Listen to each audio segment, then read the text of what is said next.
Good evening. I'd like to just throw in a few salient points on my current commission. This commission is uh, working titled Loved, but it's really probably not going to keep that name. It's really up to the customer. The customer wanted to immortalize their pet now that it's gone on, and I've been instructed to do so. So, for the most part, what have I been doing?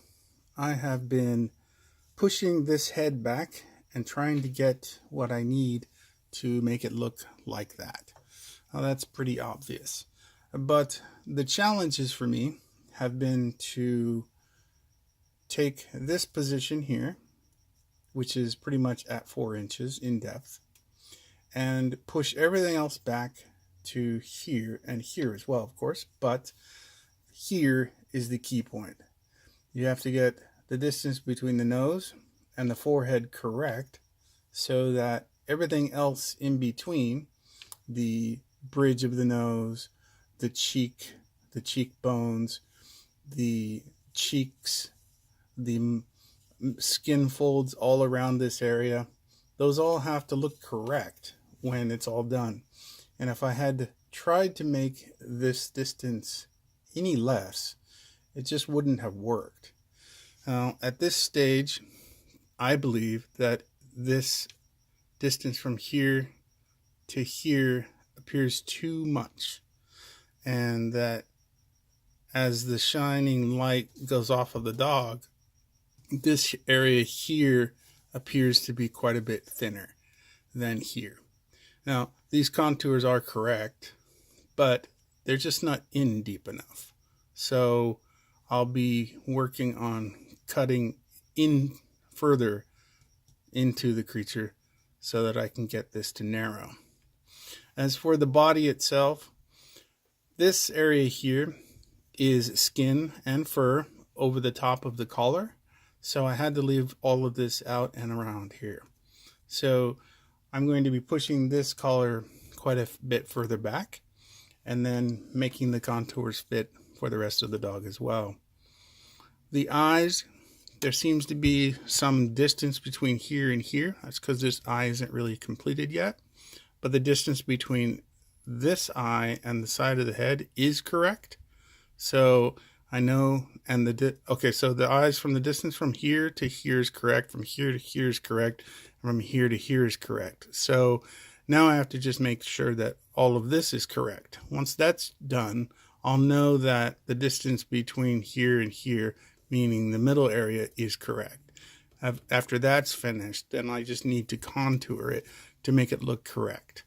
So I think that's working out well. Next up will be to, again, work with this eye, push this forehead back a little bit further into the left area and around, as is this one. That's too bulbous and too large at the moment. Push that back, clean up the eye, get the distance correct, and do a little more contouring on the head region. I'll probably push the nostril here a little further to the left and get it rounded as well. Push this as well to the right so I can narrow down the bridge here, but keeping this wide here. I'll have to work on the mouth a little bit, but it's not really a concern at this stage. As you can see here, it's wider, and I'll have to push this wider.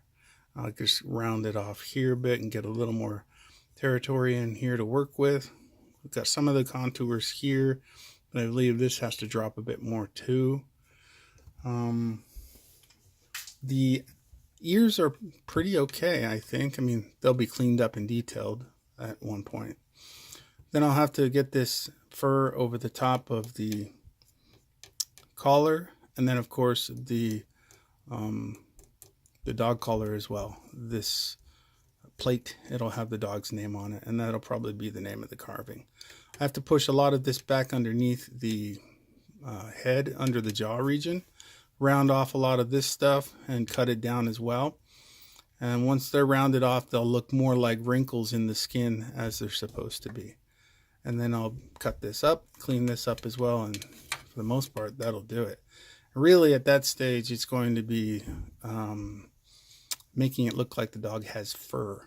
Since this is a short-haired dog, I'll have to work with it maybe like I did the lions. Those animals also had short hair, and I came up with a method to do that, so I'll probably copy the same method. All right, enough for today.